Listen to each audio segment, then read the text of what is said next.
नमस्कार दोस्तों, आज के इस वीडियो लेक्चर में हम बात करेंगे डी फ्लिप फ्लॉप के बारे में।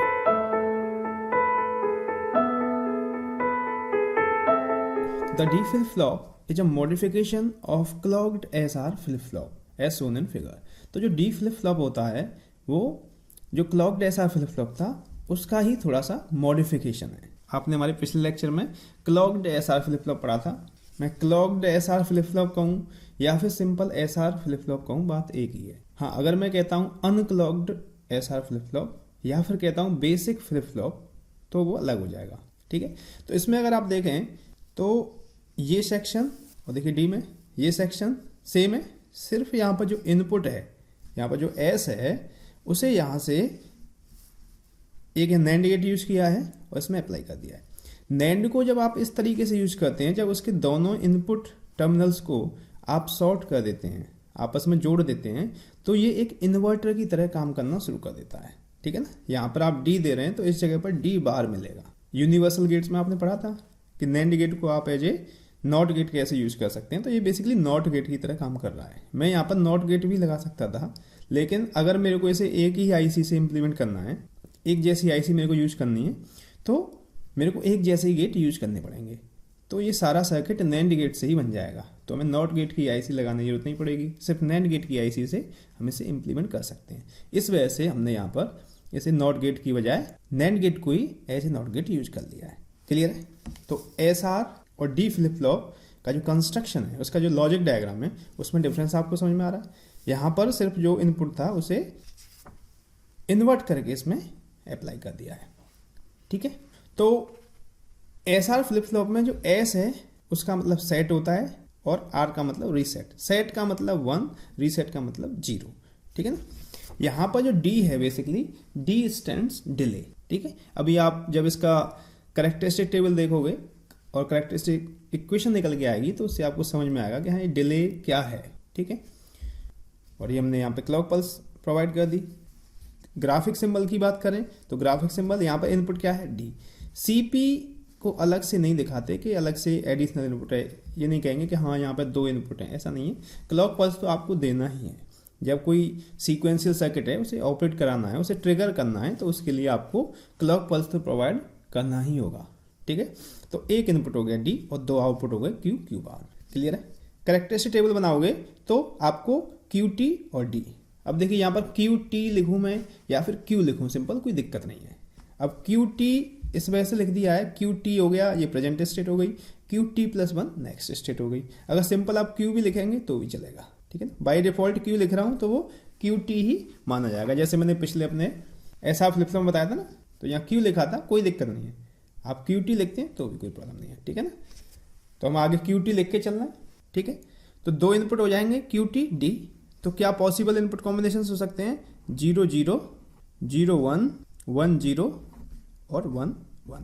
ठीक है, अब इन वैल्यूज को आपको यहाँ पे पुट करके देखना है कि क्या आउटपुट आएगा। ठीक है, तो बाहर से जो आपको इनपुट देना है वो तो डी है और जो इंटरनल आप कहें वो क्यू है। तो जब बाहर से इनपुट दे रहे हैं और हम आउटपुट डिसाइड नहीं कर पा रहे हैं किसी गेट का, और जहाँ पर फीडबैक होके आ रहा है, जो अंदर का इनपुट है वो फीडबैक होके आ रहा है, उस केस में क्यू टी को हम देखते हैं, अदरवाइज उसे देखने की जरूरत नहीं होती है। तो यहाँ पर डी देखें, आप या तो 0 दे सकते हैं, देखो, या फिर 1 दे सकते हैं। ठीक है ना, तो पहले हमने मान लिया कि डी को हमने पहले 0 दिया है। अगर मैं 0 दूंगा तो यहाँ पर आपको क्या मिल जाएगा? नैंड गेट है, 0 दूंगा तो उससे सीधा आपको 1 मिल जाएगा। ठीक है, और यहाँ पर 1 मिल जाएगा। ये हो गया क्लियर? क्लॉक पल्स है तो वो 1 रखनी है, हम एम चल रहे हैं बाय डिफॉल्ट 1 हो, क्यों 1 होगी जब ये काम करेगा। ठीक है, 0 है तो उस समय ये काम नहीं कर रहा है, एम चलिए, ये ट्रिगर नहीं हो रहा है। ये जब 1 है उसी समय ट्रिगर हो रहा है, तो इसकी वैल्यू 1 मान के चल रहे हैं हम। अब देखिए ये दोनों 1 हो गए, देखिए यहाँ से क्या आ गया? 1 आ गया। क्लियर है? और ये जो दोनों 1 हैं, यहाँ से क्या आ जाएगा? जब दोनों 1 हो गए तो ऑब्वियसली 0 आ जाएगा। ठीक है, अब 0 है आपके पास तो डायरेक्टली उसका आउटपुट आप डिसाइड कर सकते हैं। 0 है तो इसका आउटपुट 1 हो जाएगा और 1 इधर से जाएगा, फीडबैक होकर दोनों 1 1 हो जाएंगे, तो इधर आ जाएगा 0। तो आउटपुट क्या आ गया? 0। तो हमने लिख दिया 0, कोई दिक्कत नहीं। हमें कहीं QT की जरूरत नहीं पड़ी कि QT देखना है, क्यों डायरेक्टली 0 था तो बता दिया 1 इधर से फीडबैक होके गया। हमें प्रीवियस जो स्टेट थी उसके बारे में जानकारी लेने की जरूरत नहीं पड़ी कि पहले क्या आउटपुट रहा है। ठीक है, अब मान लीजिए मैंने कहा अब यहाँ 0 है तो सेम यहाँ पर भी हम 0 कह सकते हैं इस वाले केस में भी, क्यों QT की जरूरत नहीं पड़ रही है। QT हमने 2 केस लिए थे, जब 0 है या 1 है, इनकी जरूरत नहीं पड़ी तो हम डायरेक्टली लिख सकते हैं।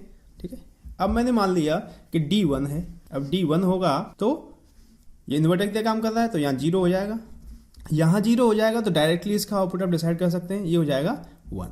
ठीक है, ये 1 है और ये भी 1 है तो ये हो जाएगा यहाँ पर 0।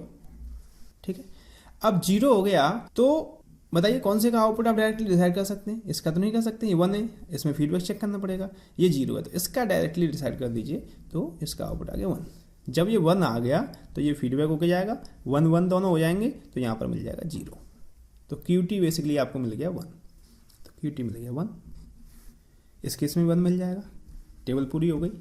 तो यहाँ पर आप देखें अगर मैं ये QT छुपा लेता हूँ सपोज, देखिए तो देखिए इनपुट और आउटपुट में कोई अंतर है क्या? जो D है और QT है उसमें कोई डिफरेंस है?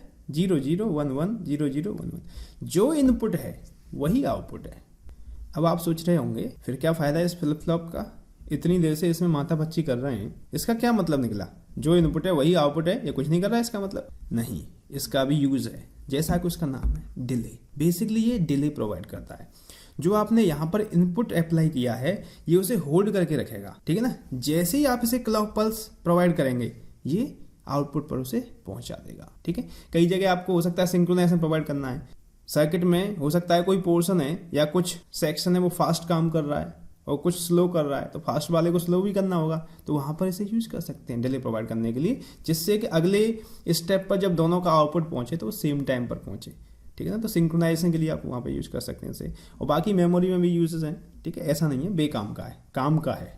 ठीक है ना, लेकिन आपके लिए आसान है। जब कभी एग्जाम में कोई भी चीज़ बनाने के लिए आती है कि ये आप कोई रजिस्टर डिजाइन करिए या काउंटर डिजाइन करिए, तो उस केस में अगर कोई चॉइस नहीं दी है, ठीक है ना, आपसे कह दिया बेसिकली आपको कोई स्पेसिफिक नहीं किया है कि इस फ्लिप फ्लॉप से बनाना है, तो हम D फ्लिप फ्लॉप को ही चूज करते हैं, क्योंकि इसमें हेडेकबाजी कुछ नहीं है, बहुत आसान पड़ता है इससे, और मैं भी यही रिकमेंड करूंगा कि आप D फ्लिप फ्लॉप को ही चूज करें। ठीक है, अब इसकी कैरेक्टरिस्टिक इक्वेशन भी हम देख लेते हैं। ये तो टेबल से जैसे मैंने आपको दिखाया कि देखो Q और D आपस में बराबर हैं, बेसिकली कैरेक्टरिस्टिक इक्वेशन वही आपको शो करेगी। ठीक है ना, यहाँ से हो सकता है आप ना समझ पाए, ये तो साफ साफ इसमें दिखाई दे रहा है। कैरेक्टरिस्टिक इक्वेशन बेसिकली इन दोनों के टर्म में ही आ जाएगी।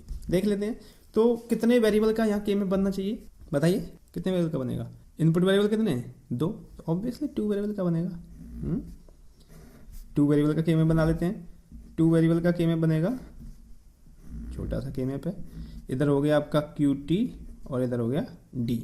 जैसे इधर लिखा हुआ है उसी तरीके से आपको इधर लिखना है। ठीक है ना, ये हो गया D बार D, जैसे Q T बार QT। बेसिकली T इस वजह से साथ में लेके चलते हैं, साथ में T लेके चलना पड़ रहा है, मतलब उसका वही है। ठीक है ना, इस वजह से कई बार T साथ में नहीं लिखते हैं, लेकिन कई बुक्स में QT भी लिखा हुआ है, कहीं QN भी लिखा हुआ है, सब एक ही है। और QT+1 को QN+1 से भी रिप्रेजेंट किया गया है। ठीक है ना, कैसे भी आप रिप्रेजेंट कर सकते हैं, कोई दिक्कत नहीं है। 0 1 2 3, तो देखिए 1 कहाँ पर है? 1 आपका है 1 पर है और 3 पर है। ठीक है, तो इसका एक पेयर बन जाएगा। तो देखिए किसके बराबर हम लिखेंगे? QT+1 के बराबर लिखेंगे। QT+1 इज इक्वल टू क्या आ रहा है? D। हो गया प्रूफ कि QT+1 is equal to D, यहाँ से पता चल पा रहा है। ठीक है ना, इतना क्लियर है। अब इसके लिए मैं कहूँ कि जो छोटी टेबल बनानी है, आप सोच रहे होंगे इससे भी छोटी क्या बनेगी, ये तो ऑलरेडी छोटी है, इसकी भी आप छोटी टेबल बना सकते हैं। उसमें क्या करना होगा? उसमें सिंपल, क्योंकि देखो ये जो QT है उस पर निर्भर नहीं कर रहा है, तो छोटी टेबल आप बनाते तो एक यहाँ रखते D और यहाँ रखते QT+1। ठीक है, तो यहाँ पर 0 तो 0, 1 तो 1 है। अच्छी वाली टेबल, आराम से याद कर सकते हैं। तो आई थिंक आपको D फ्लिप फ्लॉप समझ में आया होगा। आगे जब हम इसे यूज करेंगे और अच्छी तरह से समझ में आएगा, इसकी सिंपलिसिटी और आपको समझ में आएगी जब हम सर्किट डिजाइन करेंगे। आई थिंक आपने D फ्लिप फ्लॉप समझ लिया होगा। Thank you.